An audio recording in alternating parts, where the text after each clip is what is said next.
নমস্কার, দেখছেন কলকাতা টিভি। আপনাদের সঙ্গে আমি মধুবন্তী। শুরু করছি আরো বারো। আর আরো বারো নিয়ে মধুবন্তীর সঙ্গে রয়েছি আমি ভাস্বতী। শুরুতেই যে খবরে নজর রাখবো, যার মন্তব্য ঘিরে শুরুর খবর আমাদের, তা হলো দিলীপ ঘোষ মন্তব্যে তার ফের বিতর্কের ঝড় উঠেছে, যা বারবারই আমরা উঠতে দেখি। আর এবার তিনি কি বললেন? তিনি বললেন, ঝড় হলেই তৃণমূলের পয়া বারো, যা আসবে ঝেড়ে ফাঁক করে দেবে। ঝড় ভূমিকম্প হোক চায় তৃণমূল। একদমই তাই। উত্তরবঙ্গের যে ঝড়, সেই ঝড় নিয়েই আবারও সরব হলেন এবং সরাসরি শাসক দল তৃণমূল কংগ্রেসকে আক্রমণ শানালেন দিলীপ ঘোষ। গত কয়েকদিন ধরেই মধুবন্তী আমরা দেখেছি যে লোকসভা নির্বাচনের প্রচারে গিয়ে একের পর এক বিতর্কিত মন্তব্য করেছেন। মুখ্যমন্ত্রী মমতা বন্দ্যোপাধ্যায়কে নিশানা করে কুরুচিকর মন্তব্য করতেও দেখা গিয়েছে তাকে, এবং যার জন্য শোকজ নোটিশও তাকে ধরায় নির্বাচন কমিশন। একদমই, দল তাকে শোকজ করে এবং তারপরেও কিন্তু তার মন্তব্য থেমে নেই এবং তার মন্তব্যকে ঘিরে বিতর্কের ঝড় বারবারই উঠছে লোকসভা নির্বাচনের আবহে। আমরা কথা বলবো, তার আগে আপনাদের জানি রাখি দিলীপ ঘোষ ঠিক কি বলেছেন, দেখে নিন একবার।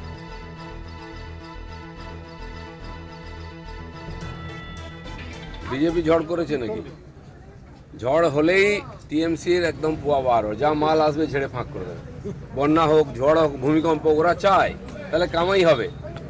সরকারে যারা আছে তাদের দায়িত্ব ওখানকার যারা ক্ষতিগ্রস্ত মানুষ তাদের কাছে দাঁড়িয়ে তাদেরকে মনোবল বাড়ানো, ক্ষতিপূরণ দিয়ে তাদেরকে আবার নিজের জীবনে ফিরিয়ে নিয়ে আসা। আমরা বিরোধী দল পার্টি আছি, আমরাও লোকের সঙ্গে আছি, কিন্তু কথায় কথায় মমতা ব্যানার্জি এত টাকা ফিরিস্তি, তত টাকা ফিরিস্তি, এত টাকা ক্ষতি হয়ে গেছে, এইসব বলতে থাকেন, কিন্তু মানুষের কাছে কিছু পৌঁছানো। আয়লার ঝড় হলো, আমফানের ঝড় হলো, টাকা এলো কেন্দ্র থেকে, কার অ্যাকাউন্টে গেল? টিএমসির কর্মীদের অ্যাকাউন্টে। প্রধান, উপপ্রধান, তার বউ, তার শালা, ভাগ্নে, তাদের চলে গেল। যার বাড়ি ভেঙেছে তারা কিছু পেল না। এবার যেন তা না হয়, এই ঝড়কে কেন্দ্র করে কামাতে শুরু করলো টিএমসি, এরম যেন না হয়। একেবারেই আমরা যেটা দেখলাম, দিলীপ ঘোষ কিন্তু যে মন্তব্য করলেন, স্বাভাবিকভাবে বিতর্কের ঝড় এইভাবেই উঠছে বারবারই তার মন্তব্যে। তুমি যেমনটা বলছিলে ভাস্বতী, মুখ্যমন্ত্রীকে কুকথা বলা এবং তারপর থেকে তিনি শোকজ হচ্ছেন ঠিকই, কিন্তু তার মন্তব্য থেমে নেই। যা আসবে একেবারে ঝেড়ে ফাঁক করে দেবে। তিনি বলছেন, ঝড় ভূমিকম্প হোক চায় তৃণমূল, আয়লা আমফানে কেন্দ্র থেকে টাকা এলো, তৃণমূলের পকেটে গেল সেই টাকা। এমন করেই কটাক্ষ করলেন আমরা শুনলাম বর্ধমান দুর্গাপুরের বিজেপি প্রার্থী। একদমই তাই। এবং শুধুমাত্র প্রচার কর্মসূচি নয়, এর আগেও আমরা দেখেছি একের পর এক সময় বিতর্কিত মন্তব্য করে দলের মধ্যে এই অস্বস্তি বাড়িয়েছেন দিলীপ ঘোষ। উত্তরবঙ্গে ঝড়ে বিধ্বস্ত পরিবারের জন্য যে তৃণমূলের ত্রাণ, তা নিয়েও কিন্তু সরাসরি বিজেপি নেতা দিলীপ ঘোষ যে মন্তব্য করেছেন, এবং তা কিন্তু যথেষ্টই অস্বস্তি বাড়িয়েছে তার দলীয় অন্দরে। জলপাইগুড়ির বিস্তীর্ণ অংশে ঝড়ের প্রভাব নিয়ে হালকা চালে মন্তব্য করতে গিয়ে বিতর্কে জড়ালেন দিলীপ ঘোষ।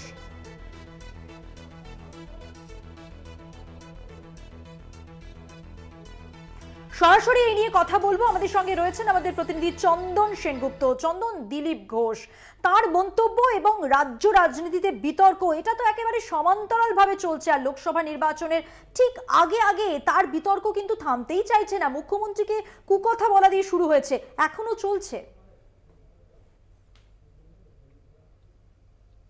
হ্যাঁ, একদমই মধুমন্তী। আমরা দেখেছি এর আগেও বিতর্কিত মন্তব্য করে জড়িয়েছিল দিলীপ ঘোষ। তারপর জোড়া শোকজ, একটা হচ্ছে বিজেপির পক্ষ থেকে, অপরটা নির্বাচন কমিশনের পক্ষ থেকে। এবং তারপরে আমরা দেখলাম গতকালই নির্বাচন কমিশন কঠোর নজরদারি শুরু করেছে দিলীপ ঘোষের ওপর, এবং সেটা তাকে জানিয়েও দেওয়া হয়েছে। তারপরেও আজকে সকালবেলায় তিনি যখন প্রাতঃভ্রমণে বর্ধমান টাউন স্কুলের মাঠে বেরোয়, এবং তারপরেই তাকে যখন প্রশ্ন যোগাযোগ বিচ্ছিন্ন। অবশ্যই এই মন্তব্যকে ঘিরেই আমাদের যত আলোচনা এই মুহূর্তে। কি বলেছেন তিনি? তৃণমূলের পোয়া বারো, যা আসবে ঝেড়ে ফাঁক করে দেওয়া হবে। কথা বলছিলেন আমাদের সঙ্গে আমাদের প্রতিনিধি চন্দন সেনগুপ্ত। সরাসরি চন্দনের কাছেই চলে যাব। চন্দন।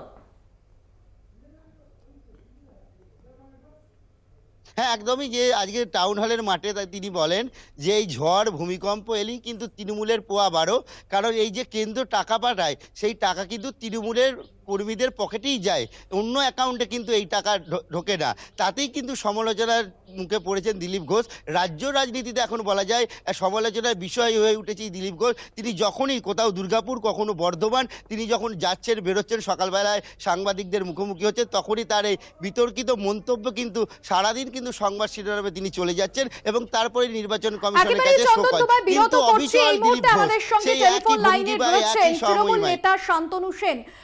শান্তনুবাবু, যে বিষয়ে আপনাকে বলবো, দিলীপের মন্তব্যে দিলীপ ঘোষ আবারও বিতর্কিত মন্তব্য করেছেন, যেখানে তিনি বলছেন ঝড় প্রাকৃতিক দুর্যোগ হলেই তৃণমূলের পোয়া বারো, যা আসবে ঝেড়ে ফাঁক করে দেবে। আপনার প্রতিক্রিয়া? জনগণ অসাংবিধানিক, অগণতান্ত্রিক, অনৈতিক কথা বলা দিলীপবাবুর কৃষ্টি, দিলীপবাবুর সংস্কৃতি। তিনি এই ধরনের কথা বলছেন, তা না হলে একটা প্রাকৃতিক ঝড়কে কেউ বলে যে এটা বিজেপির ঝড়? এবং দিলীপবাবু নিজেও ভালো মতো জানেন আমফান থেকে শুরু করে, বুলবুল থেকে শুরু করে, ইয়াস থেকে শুরু করে বিভিন্ন প্রাকৃতিক বিপর্যয়ের সময় কেন্দ্র বাংলার পাশে দাঁড়ায়নি, রাজ্য সরকারই বাংলার ভিকটিম ফ্যামিলির পাশে দাঁড়িয়েছে সব সময়। আপনাদের স্মরণে আছে যে আমফানের সময় প্রধানমন্ত্রী হেলিকপ্টারে করে ঘুরে চলে গেছিলেন, তারপর কানাকড়ি দেন। সিকিমে যখন তিস্তার বন্যা হচ্ছে তখন সেখানে 49 কোটি টাকা দেওয়া হচ্ছে, কিন্তু একই বন্যাতে যখন বাংলার মানুষ সমপরিমাণ ক্ষতিগ্রস্ত হচ্ছে, বাংলাকে বঞ্চিত করা হচ্ছে। সুতরাং প্রাকৃতিক বিপর্যয়ে সহযোগিতা করার ক্ষেত্রেও বাংলার প্রতি বঞ্চনা, সেটা দিলীপবাবু নিজেও খুব ভালো মতো জানেন। বেশ, অনেক ধন্যবাদ আপনাকে। তৃণমূল মুখপাত্র শান্তনু সেন ছিলেন আমাদের সঙ্গে ফোন লাইনে।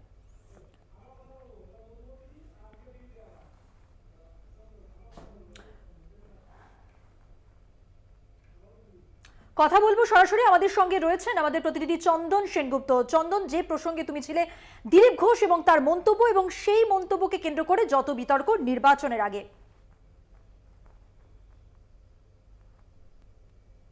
হ্যাঁ, একদমই। দেখো, দিলীপ ঘোষ যবে থেকে বর্ধমান দুর্গাপুর লোকসভা যে প্রার্থী হয়েছেন বিজেপির, তারপর থেকেই কিন্তু প্রত্যেক দিন তিনি যখন দুর্গাপুরে থাকছেন, যখন বর্ধমানে থাকছেন, প্রাতঃভ্রমণে বেরিয়ে একটা করে মন্তব্য ছুড়ে দিচ্ছেন। কখনো দেখছি রাজ্যের মুখ্যমন্ত্রীর নামে কুমন্তব্য করে নির্বাচন কমিশনের শোকজ খাচ্ছেন, কখনো বিজেপি নেতৃত্বের কাছে শোকজ খাচ্ছেন। কিন্তু যেটা আমরা দেখতে পাচ্ছি, তিনি কিন্তু একদম অনড় রয়েছেন এবং একদম নিজের যে স্বমহিমা, সে মহিমাতেই তিনি দিলীপবাবু রয়েছেন। এর আগে আমরা কয়েকদিন আগেই দেখলাম, গত পরশুদিন বর্ধমানে তিনি একটা মালা পরাতে গেছিলেন রাজার গলায়। দেখা গেল যার গলায় মালা পরালেন তিনি রাজা নয়, তিনি ওইখানকার একজন নায়েব ছিলেন। তারপরেই তিনি বলে উঠলেন যে না, আমি এখানে যে ওই কাপুর বলে কেউ থাকতেন তিনি জানতেন না। মানে ক্রমশ প্রত্যেক দিন একটা না একটা তার যেই বক্তব্য এবং তার প্রচারের শিরোনামে থাকতেই কিন্তু তিনি এইরকম মন্তব্য করছেন, এমনটাই কিন্তু বলছেন তৃণমূলের পক্ষ থেকে। অপরদিকে পাশাপাশি অর্থাৎ চন্দন, বিরোধীরা মন্তব্য করছেন এটাই যে একেবারে মানে বলা যেতে পারে যে কেন্দ্রবিন্দুতে থাকার জন্যই, প্রচারের আলোয় থাকার জন্যই দিলীপ ঘোষ এই মন্তব্যগুলি করছেন এবং করতে থাকছেন ধারাবাহিকভাবে। আপাতত চন্দন, তোমাকে ধন্যবাদ। কথা বললাম আমাদের প্রতিনিধি চন্দন সেনগুপ্তর সঙ্গে।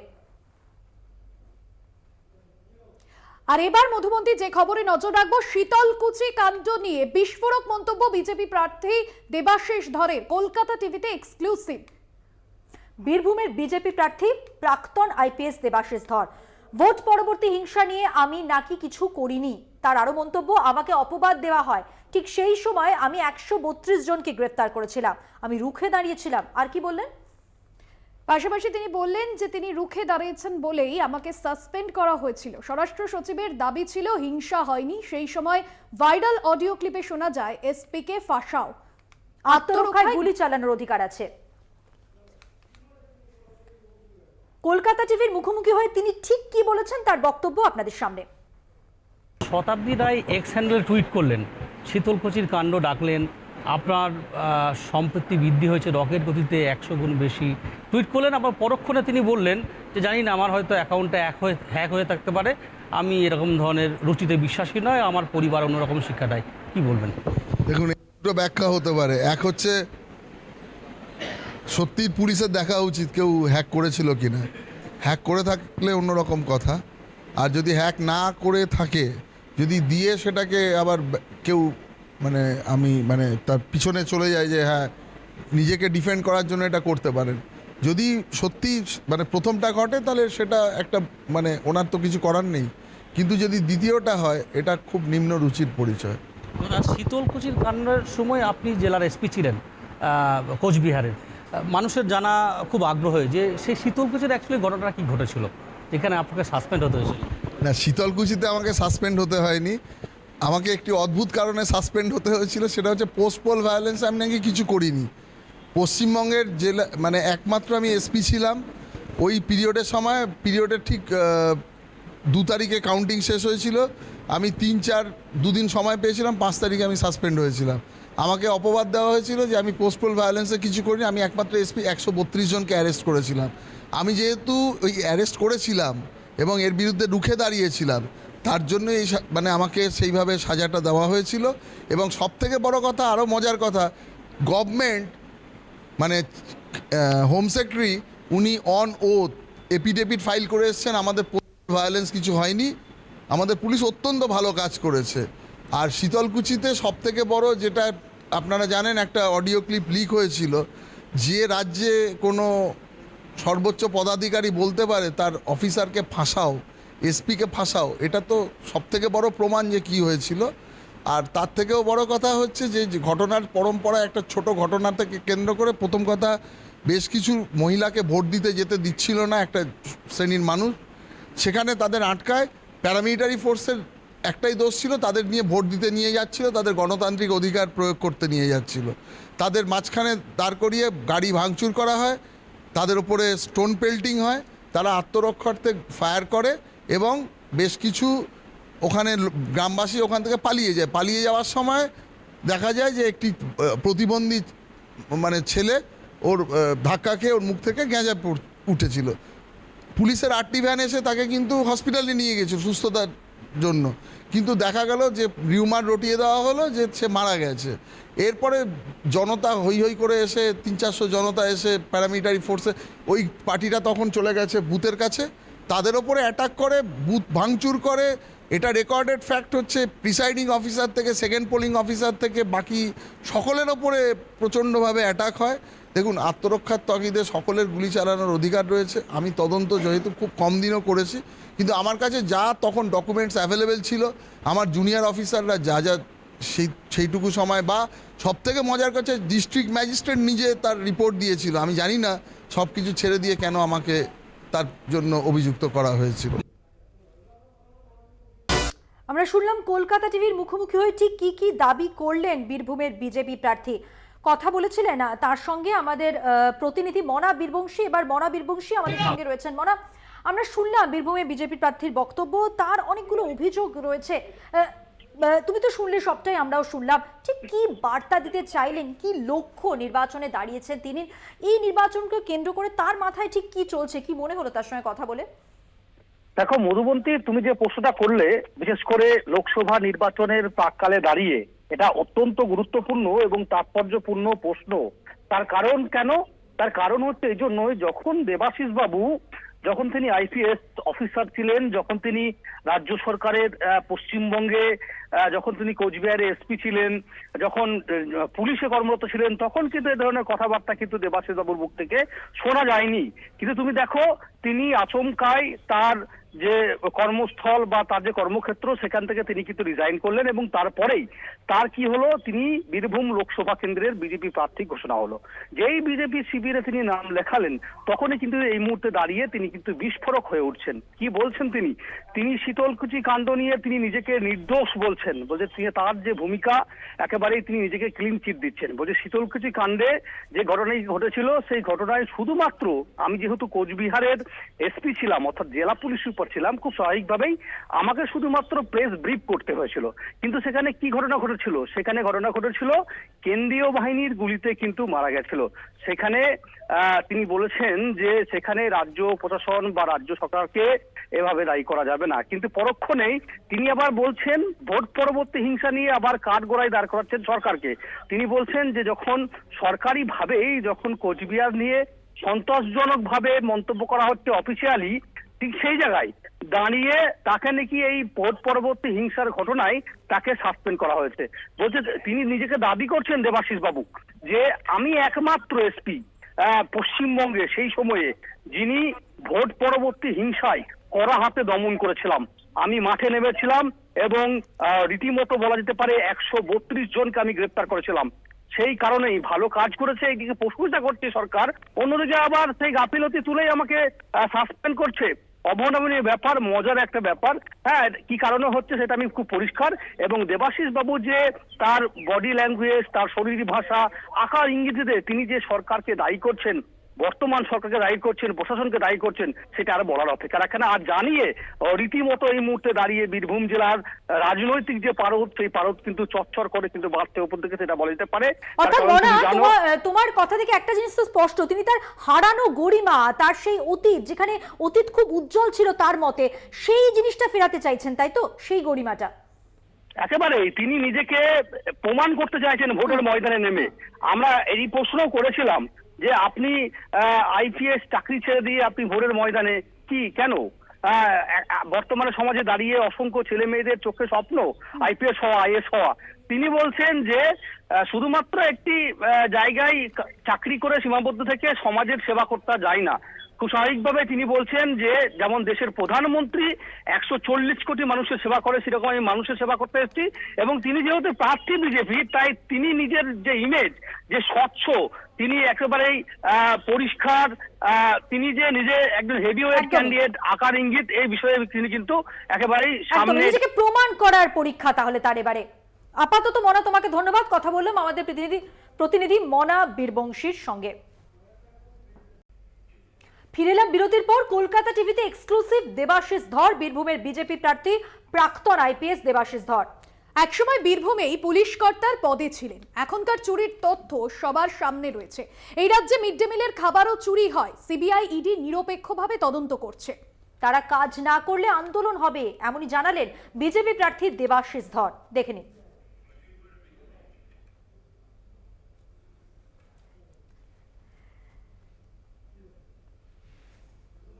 সেই 2.5 বছর আগে বদলে গিয়েছিল অধুনা দিল্লি বাড়ির লড়াইয়ে বিজেপি প্রার্থী দেবাশিস ধরের জীবন। এইবার প্রার্থী হয়ে তার কিন্তু নিজেকে প্রমাণ করার লড়াই। কি বলছেন তিনি, আসুন দেখি।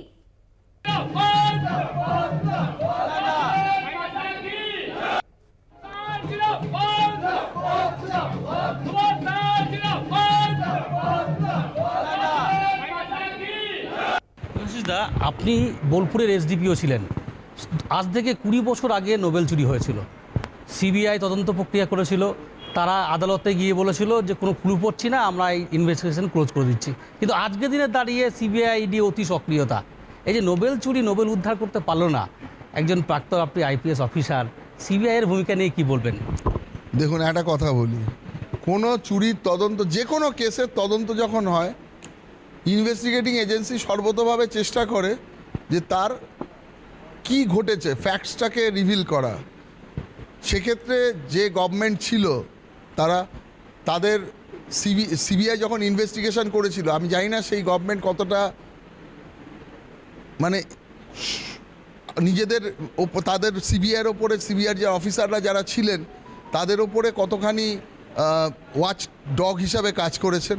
নিঃসন্দেহে প্রচেষ্টা সিবিআই করেছিল, কিন্তু ফাইনাল আউটকামে এসে পৌঁছয়নি। কিন্তু এখানে যেটা বলছেন, এখানে তো পাবলিক ডকুমেন্টসে সব কিছু এক্সপোজড, কে কার থেকে টাকা নিয়েছে, কিভাবে চুরি হয়েছে, কারো অ্যাকাউন্টে 500 কোটি, 1000 কোটি, 168 কোটি, 200 কোটি, এ তো ঘরের থেকে 51 কোটি টাকা রিকভারি, কত 5 কিলো না কত 13 কিলো সোনা। তো প্রতিদিনই আমরা যেটা দেখতে পাচ্ছি, আর যে রাজ্যে মিড ডে মিলের খাবার চুরি হতে পারে, সেখানে আপনি বলতে পারেন, মানে এর মানে কি? তাহলে আমি মনে হয় পরবর্তীকালে একটা পিআইএল ফাইল করব যে চুরি আমার সাংবিধানিক অধিকার, আমাকে চুরি করাটা স্বীকৃত করে দাও। তাহলে আমাদের যে ট্যাক্স পেয়ারদের যে টাকা, গরিব মানুষের টাকা, সেটা একটা মানুষকে আমি 1000 টাকা দিয়ে তার মুখ বন্ধ করে দিলাম আমি 1000 কোটির মালিক হওয়ার জন্য। আমরা এটাকে মেনে নেব না, আমাদের দল এটাকে করে না। সর্বতভাবে সিবিআই ইডি একটা ইন্ডিপেন্ডেন্ট এজেন্সি, তারা ইন্ডিপেন্ডেন্টলি কাজ করছে, কিন্তু তারা যদি কাজ না করে আমাদের তাদের কর্মপদ্ধতির ওপরেও আমাদের যথেষ্ট তাদের আন্দোলন থাকবে, তারা যাতে সঠিকভাবে চোরকে ধরতে পারে। মনা বীরবংশী প্রতিনিধি রয়েছেন ফোন লাইনে। মনা, এক্সক্লুসিভ যে সাক্ষাৎকার দেবাশিস ধরের, এবং সেখানে তিনি একাধিক মন্তব্য করেছেন, একসময় বীরভূমের পুলিশ কর্তার পদে ছিলেন, এবং যেখানে তিনি বলছেন যে চুরির সমস্ত তথ্য সবার সামনে রয়েছে। কি বোঝাতে চাইলেন তিনি তার মন্তব্যে?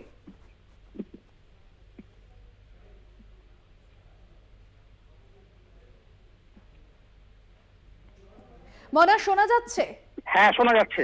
যেখানে তিনি বলছেন এক্সক্লুসিভ দেবাশিস ধরের সাক্ষাৎকারে যে চুরির তথ্য সমস্ত সামনে রয়েছে, কি স্পষ্ট করতে চাইলেন তার এই মন্তব্যে তিনি? দেখো, এই বিষয়টি নিয়ে আমরা দেবাশিস ধরের মুখোমুখি হয়েছিলাম, তাকে প্রশ্ন করেছিলাম আমরা, সরাসরি বলেছিলাম, জিজ্ঞাসা করেছিলাম যে আজ থেকে 20 বছর আগে নোবেল চুরি হয়েছে কবিগুরু রবীন্দ্রনাথ ঠাকুরের কর্মভূমি থেকে।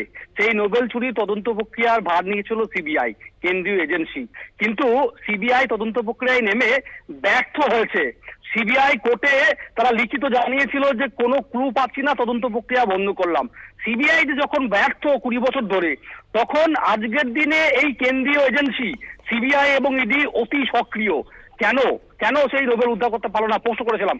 দেবাশিস বাবু পরিষ্কার বলছেন যে সেই সময় সরকারের কি ভূমিকা ছিল, সরকার কিভাবে কেন্দ্রীয় এজেন্সিকে ব্যবহার করেছে, সেটা তিনি ভেতরে না গিয়ে তিনি কিন্তু কার্যত সেই সময় সরকারকে দায়ী করেছেন। অন্যদিকে আজকের দিনে তিনি বলছেন যে আজকের দিনে চুরিটা কিন্তু প্রকাশ্য। আজকের দিনে বিভিন্ন শাসক দলের নেতা মন্ত্রীদের ঘর থেকে টাকা উদ্ধার হচ্ছে, সোনা উদ্ধার হচ্ছে। শুধু তাই নয়, তিনি বলছেন মিড ডে মিলের চালও চুরি হচ্ছে। অর্থাৎ তিনি আজকের দিনে আজকের যে শাসক দলের নেতা কর্মী মন্ত্রীদেরকে তিনি কাঠগড়ায় দাঁড় করাচ্ছেন এবং সেটা প্রকাশ্য, সেটা কিন্তু পরিষ্কার করছেন। এবং তিনি পরোক্ষণেই বলছেন যে কেন্দ্রীয় এজেন্সি সিবিআইডি প্রশংসা করছে। বলছেন সিবিআইডি নিরপেক্ষভাবে তদন্ত করছে, তারা কাজ না করলে আন্দোলন হবে। ধন্যবাদ মনা। আরো বারোতে সময় হয়ে গেছে আরো একটা বিরতি নেওয়ার। অন্যান্য খবর নিয়ে ফিরছি বিরতির পর, সঙ্গে থাকুন। ফিরে এলাম বিরতির পর। এবার যে খবরে নজর রাখবো, বিস্ফোরক অভিযোগ আপ নেত্রী অতীশের।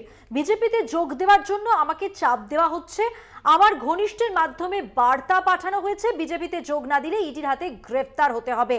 কথা বলবো আর বিস্তারিত জানবো। আমাদের সঙ্গে রয়েছে টেলিফোনে আমাদের প্রতিনিধি জয়ন্ত চৌধুরী। জয়ন্ত, আর কি জানা যাচ্ছে, কি কারণে এই ধরনের আবেদন করা হয়েছে তার কাছে, কি দাবি আপ নেত্রী অতীশেরও? না, এটা বিজেপির বিরুদ্ধে খুব গুরুতর একটা অভিযোগ। এই অভিযোগটা অতসী একা নয়, অতসী ছাড়াও আপ নেতৃত্বে দুর্গেশ পাঠক, রাঘব চাড্ডা ও সৌরভ ভরদ্বাজ, যে চারজনকেই এই হুমকি দেওয়া হয়েছে বলে দাবি। সেটা হচ্ছে যদি তারা বিজেপিতে যোগ না দেয়, অর্থাৎ আপ ছেড়ে বেরিয়ে এসে বিজেপিতে যোগ না দেয়, তাহলে তাদেরকে এই আবগারি মামলা যেটা চলছে তাতে তাদেরকে দোষী সাব্যস্ত করে তাদেরকে অভিযুক্ত করে দিতে পারে। এই ধরনের একটা হুমকি চাপের কথা অতসী দলের পক্ষ থেকে একদম সরকারিভাবে জানিয়েছে, অভিযোগ করেছে যে বিজেপি তাকে এইভাবে চাপ দিচ্ছে, যে দলের 4 জনের উপর, একার উপর না 4 জনের উপর। এখন এই ধরনের অভিযোগ তো বিজেপির বিরুদ্ধে অতীতে আমরা বাংলার মানুষ জানি, বাংলায় একাধিকবার এরকম ঘটনা ঘটেছে যে যাদের বিরুদ্ধে অভিযোগ, গুরুতর অভিযোগ, তাদের পরবর্তীকালে দল বদলানোর পর তারা দেখা গেছে সেই দলের নেতা হয়ে গেছে, অর্থাৎ বিজেপি শিবিরের তারা নেতা হয়ে গেছে। আর সেই পুরনো যে অভিযোগ উঠেছিল সেই অভিযোগ আর তাদের বিরুদ্ধে সেই কেন্দ্রীয় এজেন্সি আর মুখ খুলছে না, কোন রকম পদক্ষেপ করছে না। সেই আলোতেই যদি আমরা দিল্লির ঘটনাটা দেখি, তাহলে এটা খুবই গুরুতর, বিশেষ করে নির্বাচন দোরগোড়ায়, মানে আর দিন 15-র মধ্যে প্রথম পর্যায়ের ভোট শুরু হয়ে যাবে। সেই সময় এরকম একটা মারাত্মক অভিযোগ, এবং তা আবার একজন রাজ্যের একজন মন্ত্রী অতসী তিনি বলছেন, এটা খুবই গুরুত্বপূর্ণ এবং খুব তাৎপর্যপূর্ণ ঘটনা সেই অর্থে। জয়ন্ত, সেক্ষেত্রে একটা বিষয় কি বলা যেতে পারে, এই প্রশ্নটা কি উঠছে যে কোথাও গিয়ে একটা প্রমাণ তো লাগবে যে ঠিক কিভাবে তারা এইভাবে বলতে পারে না? ভোটের মুখে তুমি যেমনটা বলছিলে, আরো অনেককে এই ধরনের কথা বলা হয়েছে বিজেপির পক্ষ থেকে। এই প্রবণতাটা 2014, আরো বেশি করে বললে 2019-এর পর থেকে খুব বেশি, অর্থাৎ প্রথম মোদী সরকারের পর থেকে শুরু হয়েছিল এইভাবে দল ভাঙানো। এবং সব থেকে বড় কথা, সেই দল ভাঙানোর ক্ষেত্রে দেখা যাচ্ছে অনুঘটকের কাজ করছে কেন্দ্রীয় এজেন্সি, অর্থাৎ কেন্দ্রীয় এজেন্সিকে দিয়ে কোন রকম অভিযোগ, সেই অভিযোগের পর একটা হইচই শুরু হলো, কিছুটা সামাজিক ভাবে তার উপর একটা চাপও তৈরি হলো, শুধু রাজনৈতিক ভাবে নয়। হ্যাঁ, একজনের বিরুদ্ধে হঠাৎ করে দুর্নীতির অভিযোগ ওঠে, হ্যাঁ, তাহলে তো একটা সামাজিক চাপও তৈরি হয়। সেই চাপটাকে ব্যবহার করে তারা দল ভাঙানোর চেষ্টা করছে, এবং যেই দল ভাঙছে, যেই সে দল বদল করছে, যেটা ওই মমতা বন্দ্যোপাধ্যায়ের ভাষায় ওয়াশিং মেশিন, সঙ্গে সঙ্গে তারা যেন পরিষ্কার হয়ে যাচ্ছে, তাদের বিরুদ্ধে আর কোনো কলঙ্ক থাকছে না, কোনো অভিযোগ থাকছে না। এটা লক্ষ্য করা যাচ্ছে। এই প্রবণতাটা কিন্তু এই জমানায় সবচেয়ে বেড়েছে। ধন্যবাদ জয়ন্ত। কথা বললাম আমাদের প্রতিনিধি জয়ন্ত চৌধুরীর সঙ্গে। বিজেপিতে যোগ না দিলে আমাকেও গ্রেফতার করবে ইডি, মঙ্গলবার এমনই দাবি করলেন দিল্লির মন্ত্রী অতিশী মার্লেনা। ঠিক কি অভিযোগ এনেছেন তিনি, শুনুন। के लिए भारतीय जनता पार्टी ने मेरे एक बहुत व्यक्तिगत करीबी व्यक्ति के माध्यम से मुझे भारतीय जनता पार्टी ज्वाइन करने के लिए अप्रोच किया। मुझे ये कहा गया कि या तो मैं भारतीय जनता पार्टी ज्वाइन कर लूं, अपना पॉलिटिकल करियर बचा लूं, अपना पॉलिटिकल करियर बढ़ा लूं, और अगर भारतीय जनता पार्टी नहीं ज्वाइन करी तो आने वाले 1 महीने में ईडी द्वारा मुझे गिरफ्तार कर लिया जाएगा। प्रधानमंत्री नरेंद्र मोदी जी और भारतीय जनता पार्टी ने अपना मन बना लिया है कि आम आदमी पार्टी को और उसके सभी नेताओं को अब वो कुचलना चाहते हैं, खत्म करना चाहते हैं। आने वाले 2 महीने में लोकसभा चुनाव से पहले वो आम आदमी पार्टी के 4 और नेताओं को गिरफ्तार करने वाले हैं। वो मुझे गिरफ्तार करेंगे, वो सौरभ भारद्वाज को गिरफ्तार करेंगे, वो दुर्गेश पाठक को गिरफ्तार करेंगे और वो राघव चड्ढा को गिरफ्तार करेंगे। আপনাদের শোনালাম অতিশী মার্লেনা। তিনি সাংবাদিক বৈঠকে যে বিস্ফোরক অভিযোগ এনেছেন এমন এ বিষয়ে স্পষ্ট করেছেন যে তিনি শুধুমাত্র একা নন, আরো 3 আপ নেতা গ্রেফতার হতে পারেন বলে জানিয়েছেন তিনি। এবং পাশাপাশি তিনি বলেছেন যে আমি জানতে পেরেছি শীঘ্রই আমার বাসভবনে ইডি অভিযান চালাবে, তারপর আমাকে গ্রেফতার করে হেফাজতে নেবে। বিজেপিতে যোগ না দিলে জেলে যান বলে হুমকি আসছে দাবি করলেন অতিশী। দেখলেন আপনারা সাংবাদিক সম্মেলনে এমনটাই বললেন দিল্লি সরকারের মন্ত্রী। তিনি যেটা দাবি করছেন, আমার কাছে একজনের মাধ্যমে বিজেপিতে যোগদানের প্রস্তাব পাঠানো হয়েছিল। তিনি বলেন আগামী কয়েকদিনের মধ্যে আরও কয়েকজন আপ নেতা যাদের নামও করে দিলেন তিনি, তাদেরকে গ্রেফতার করা হবে। 4 জনের নাম তিনি উল্লেখ করলেন, আমরা শুনলাম। অতিশী বলেন প্রধানমন্ত্রী এবং বিজেপি ঠিকই করে ফেলেছে যে আম আদমি পার্টি এবং তাদের সমস্ত নেতাদের নির্মূল করতে হবে, অর্থাৎ দল ভাঙানোর একটা নীতি নিয়েছে বিজেপি, এমনই অভিযোগ করছেন অতিশী। বিজেপিতে যোগ না দিলে জেলে যান বলে হুমকি আসছে দাবি করলেন অতিশী। সাংবাদিক সম্মেলনে বললেন দিল্লি সরকারের মন্ত্রী দাবি করলেন আমার কাছে একজনের মাধ্যমে বিজেপিতে যোগদানের প্রস্তাব, এবং তিনি এটাই বলতে চাইলেন যে তিনি ছাড়া আরো অনেকে রয়েছেন। 4 জন আপনেতার নাম উল্লেখ করলেন প্রধানমন্ত্রী এবং বিজেপি ঠিকই করে ফেলেছে যে আম আদমি পার্টি এবং তাদের সমস্ত নেতাদের নির্মূল করতে হবে। আম আদমি পার্টির সিনিয়র নেতৃত্ব এখন হেফাজতে আছেন, কিন্তু রামলীলা ময়দানে লক্ষাধিক মানুষের সমাগম হয়েছিল, তারপর রাজপথে আম আদমি পার্টির আন্দোলন দেখে ভয় পেয়েছে বিজেপি। পাশাপাশি দিল্লির মন্ত্রীর কথায় সত্যেন জৈন, মনীষ সিসোদিয়া, সঞ্জয় সিং এর পর কেজরিওয়ালকে গ্রেফতার করা হয়েছে, কিন্তু এখন আপের আরো 4 নেতাকে গ্রেফতার করতে চায় আমার, পাশাপাশি রাঘব চাড্ডা, দুর্গেশ পাঠক এবং সৌরভ ভারদ্বাজকেও গ্রেফতার করা হবে। ভোটের মুখে এমনই তার দাবি ঘিরে রীতিমতো চাঞ্চল্য তৈরি হয়েছে জাতীয় রাজনীতিতে। আপনাদের আরো একবার শোনাই সাংবাদিক বৈঠকে ঠিক কি বিস্ফোরক অভিযোগ এনেছেন আপ নেত্রী অতিশী।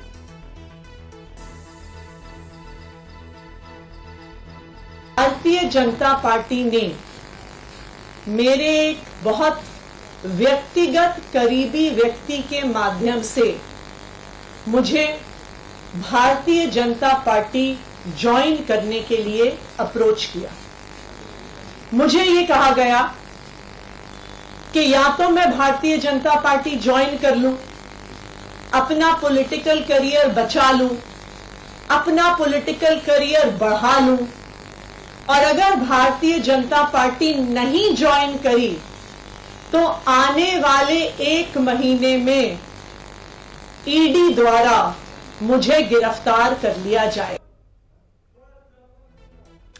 তৃণমূল নেতা জয়প্রকাশ মজুমদার এই মুহূর্তে আমাদের সঙ্গে টেলিফোন লাইনে রয়েছেন। জয়প্রকাশ বাবু, আপনি নিশ্চয়ই শুনেছেন যে বিজেপিতে যোগ না দিলে জেলে যান বলে হুমকি আসছে, এমনটাই দাবি করলেন অতিশী।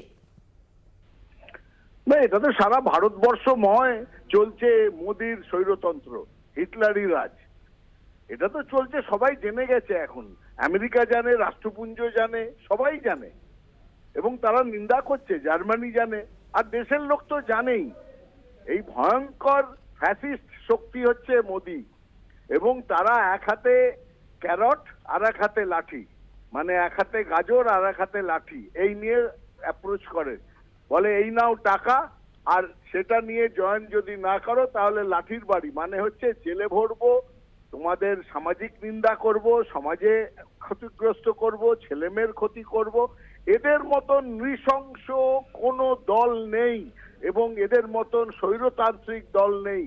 পৃথিবীতে কোথাও হয়েছিল কিনা এখন সন্দেহ, এখন যেভাবে দেখা যাচ্ছে, কারণ এরা একটা সায়েন্টিফিক সিস্টেম তৈরি করেছে স্বৈরতন্ত্রের, এবং মোদি ভারতের গণতন্ত্র নষ্ট করছেন, এবং ওই বিজেপিকে সব দল যে বিরোধী শূন্য ভারত করার জন্য, এক নায়কতন্ত্র, এক দলের শাসন, এইটা করার জন্য মোদি এই কাজ করছে। কিছুদিন চললে ভারতবর্ষের মানুষের কাছে গণতন্ত্র বলে কিছু থাকবে না। কিন্তু সুখের বিষয় হচ্ছে ভারতের মানুষ গণতন্ত্র তাদের কাছে অক্সিজেনের মতন, তারা অক্সিজেনকে বা গণতন্ত্রকে যে করেই হোক বাঁচিয়ে রাখবে, এইভাবে স্বৈরতন্ত্রের প্রতিষ্ঠা হতে দেবে না।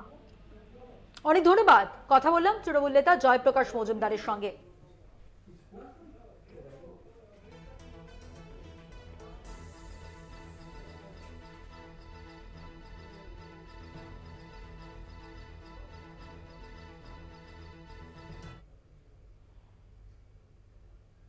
এখন সময় হয়ে গেছে আরো একটা ছোট্ট বিরতি নেওয়ার। অন্যান্য খবর নিয়ে ফিরছি বিরতির পর, সঙ্গে থাকুন। ফিরে এলাম বিরতির পর। এবার যে খবরে নজর রাখবো, উত্তরবঙ্গে ঝড়ে একেবারে তছনছ জনজীবন, এখনো খোলা আকাশের নিচে বহু মানুষ। খাবারের ব্যবস্থা করেছে প্রশাসন, স্বেচ্ছাসেবী সংস্থা। কবে ভাঙা বাড়ি মেরামত হবে সেই অপেক্ষা করছেন ক্ষতিগ্রস্ত মানুষজন। একদমই উত্তরবঙ্গের ঝড়ে কিভাবে বিপর্যস্ত হয়েছে জনজীবন, সেই ছবি আপনাদের সামনে আমরা গত দিন তুলে ধরেছি, এবং আপনাদের জানিয়ে রাখি এই মুহূর্তের আপডেট, খোলা আকাশের নিচে কিন্তু বহু মানুষ রয়েছেন এবং খাবারের ব্যবস্থা যদিও করছে প্রশাসন, কিন্তু ভাঙা বাড়ি মেরামত কবে হবে সেই অপেক্ষায় মানুষ। দুর্গতদের পাশে দাঁড়িয়েছেন মুখ্যমন্ত্রী মমতা বন্দ্যোপাধ্যায়। অন্যদিকে গতকালই মধুবন্তী আমরা দেখেছি অভিষেক বন্দ্যোপাধ্যায়, তিনি আহতদের সঙ্গে দেখা করেছিলেন, হাসপাতালে গিয়ে কথা বলেছিলেন, যে তাদের শারীরিক অবস্থার খোঁজ খবরও নিয়েছেন।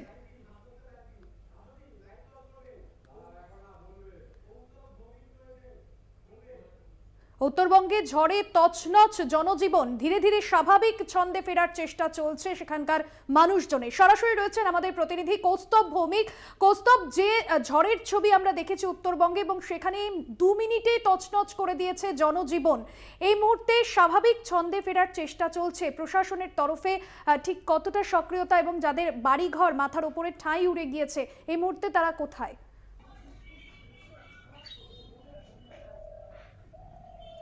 দেখো, একদমই আজ সকাল থেকে যে ছবিটা ধরা পড়লো সেটা আমরা দেখতে পেলাম, যাদের বাড়িঘর আংশিক ক্ষতিগ্রস্ত হয়েছে, অর্থাৎ যাদের নিজেদের থেকে সেই বাড়িঘর সারিয়ে নেওয়ার মতো তাদের সামর্থ্য রয়েছে, তারা কিন্তু নিজেদের বাড়িঘর সারানোর কাজে হাত দিয়েছেন।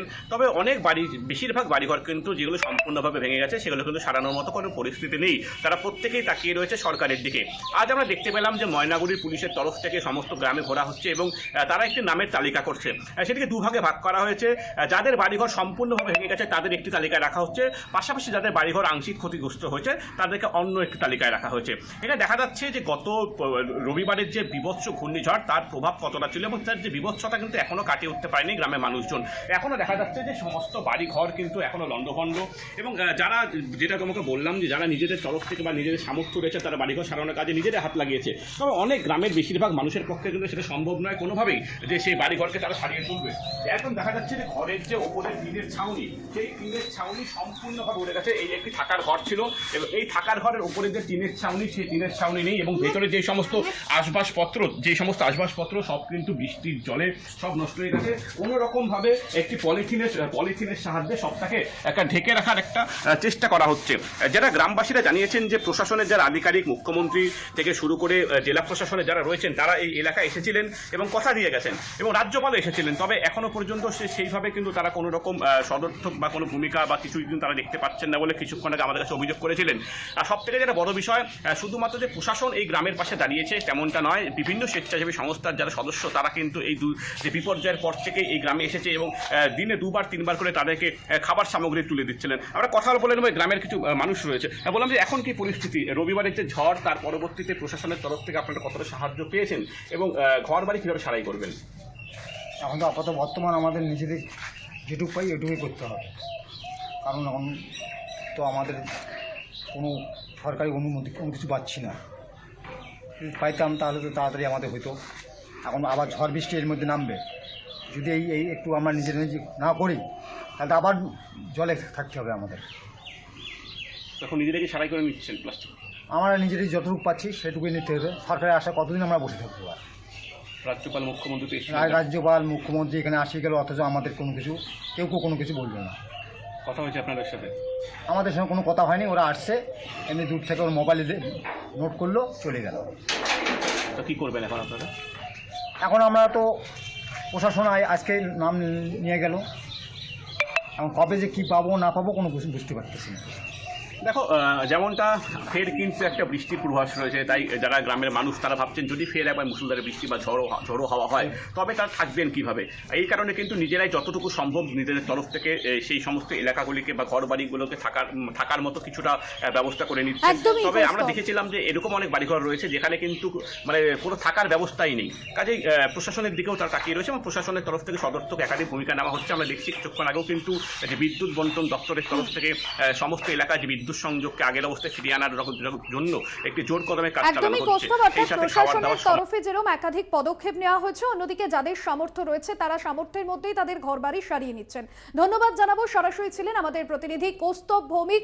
উত্তরবঙ্গের যে ঝড়, সেই ঝড়ে বিপর্যস্ত গোটা এলাকা। এখনো পর্যন্ত যে ছবি, স্বাভাবিক ছন্দে ফেরার চেষ্টা করছেন অনেকেই।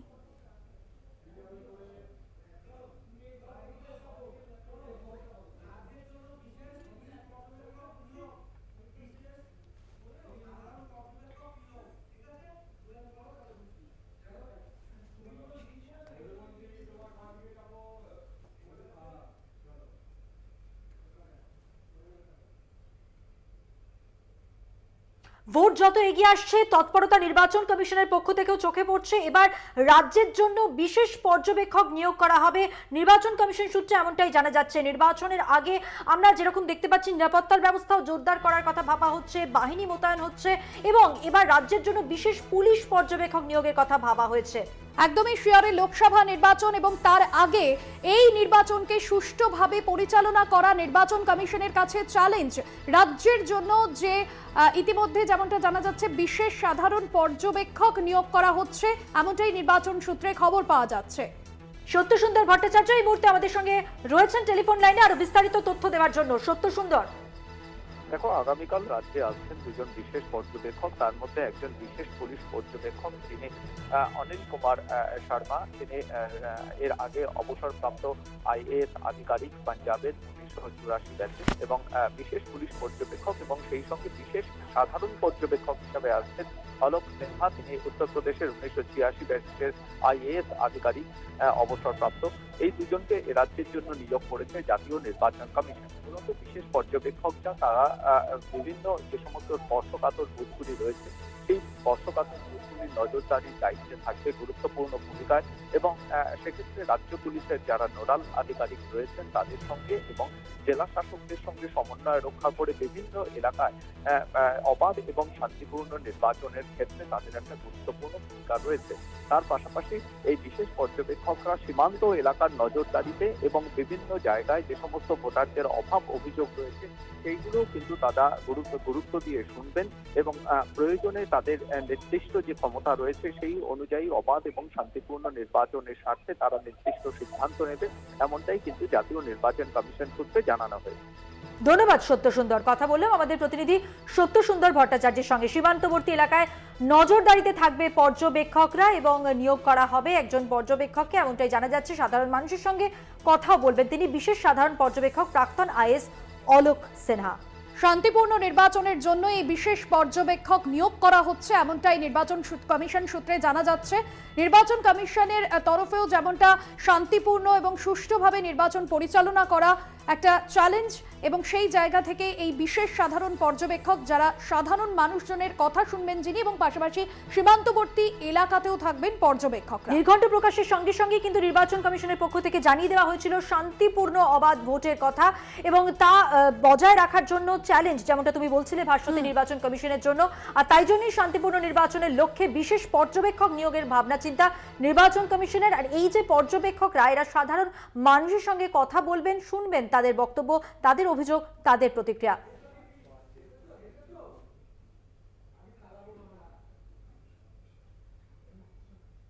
বিশেষ সাধারণ পর্যবেক্ষক প্রাক্তন আইএস অলোক সিনহা, এমনটাই উল্লেখ করা হয়েছে নির্বাচন কমিশন সূত্রে। এখনো পর্যন্ত জানা যাচ্ছে শান্তিপূর্ণ নির্বাচনের জন্য এই বিশেষ পর্যবেক্ষক নিয়োগ। সীমান্তবর্তী এলাকাতেও বিশেষভাবে নজরদারি করবেন এই পর্যবেক্ষকরা, সাধারণ মানুষের কথা শুনবেন তারা। শুধুমাত্রই নির্বাচনকে সুষ্ঠুভাবে শান্তিপূর্ণভাবে পরিচালনা করার জন্যই বিশেষ পর্যবেক্ষক নিয়োগ করা হচ্ছে নির্বাচন কমিশনের তরফে।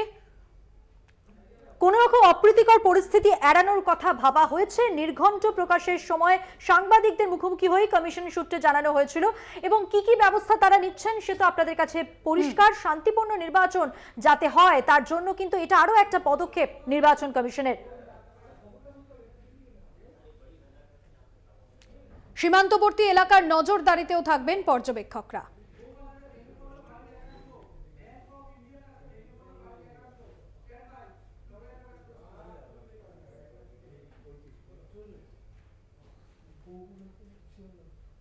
ভাস্বতী, এবার যে খবরে নজর রাখবো এই মুহূর্তের একটি গুরুত্বপূর্ণ খবর, যেটা জানা যাচ্ছে একটি বাড়ি ভেঙে পড়েছে বউবাজার চত্বরে। বউবাজার এলাকায় একটি বাড়ি ভেঙে পড়লো। গার্ডেন রিচের পর আমরা যে খবরগুলি দেখতে পাচ্ছি, বেআইনি নির্মাণ তো রয়েছে, পাশাপাশি আজকে যে খবর ব্যাংক অফ ইন্ডিয়ার ঠিক কাছে ভেঙে পড়ে বাড়ির একাংশ, আপনারা দেখতে পাচ্ছেন সেই ছবি। বউবাজারে ভেঙে পড়লো পুরনো বাড়ি, নিয়ম না মেনে প্রমোটারের অভিযোগ বাসিন্দাদের। 17ই মার্চ রাতে দক্ষিণ কলকাতার গার্ডেন রিচের ঘটনা আমরা দেখেছিলাম, যেখানে নির্মীয়মান বহুতল ভেঙে পড়েছিল, এবং সেই ঘটনায় 12 জনের মৃত্যু হয়। কিছুদিন আগে বিরাটির একটি বাড়ির কার্নিশ ভেঙে পড়লো।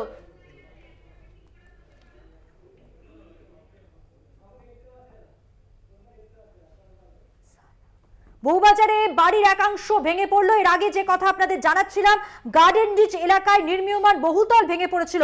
তারপর আজকের এই ঘটনা, বউবাজারে ভেঙে পড়লো বাড়ির একটি অংশ। ব্যাংক অফ ইন্ডিয়ার কাছে ভেঙে পড়ে বাড়ির এক অংশ, এবং আমরা দেখেছি যে গত কয়েকদিন ধরে কলকাতা ও শহরতলি লাগোয়া বিভিন্ন জায়গায় বহুতল বিপর্যয়ের জের। এর আগে গার্ডেন রিচের ঘটনা দেখেছি।